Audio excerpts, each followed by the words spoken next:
During the debate on the Pati Lianis case, the Minister of Law has mentioned the possibility to increase legal aid for the economically vulnerable. We would like to know what is the progress in setting up the Public Defender's Office, and in the interim, what is being done to beef up the enhanced criminal legal aid scheme to increase the availability of criminal legal aid to the economically vulnerable applicants. The government has been co-funding CLAS, Criminal Legal Aid Scheme, and what we called Enhanced CLAS in 2015, to serve more accused persons who merit legal assistance but who otherwise cannot afford it. The government funds on average $2 million per year. That's about 75% of CLAS's total operating costs. Enhanced CLAS receives an average of 2,400 applications annually, all of whom receive some basic legal advice. And more than half, or 1,400 applicants per year, on average, are supported under CLAS and receive full legal representation.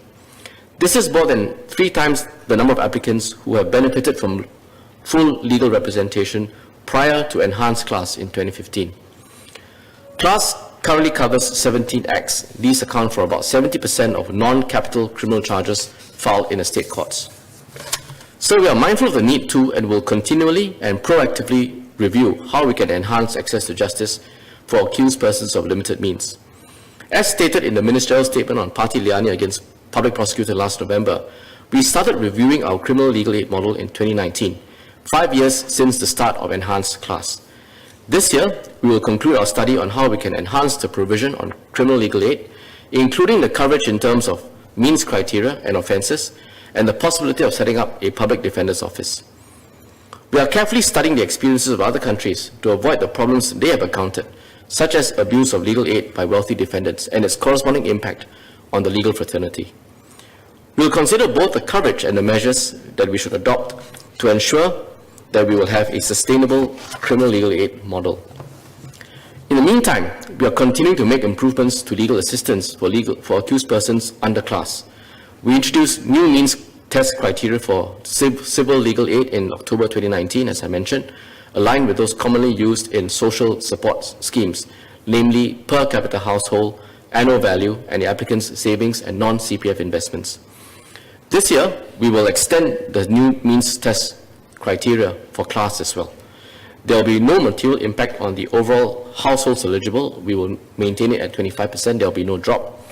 But the changes will simplify the application process and also reduce the paperwork for applicants compared to the current process. In addition, LFPBS introduced and will launch a new online application process for criminal legal aid, which provides applicants with detailed step-by-step guidance on how to apply online should they seek to do that so from their own portals and in person. LSPBS has also established a referral protocol with the courts. The courts can now refer accused persons who need legal assistance but who are unable themselves to apply online directly to LSPBS to ensure that help is available even for those who are less digitally savvy. So even as we study the Public Defender's Office, which needs to be looked at carefully, as I mentioned, the experience of other countries, we have nonetheless continued to push on with enhancements to ensure that the justice system remains accessible, and this will remain a key cornerstone of our legal system.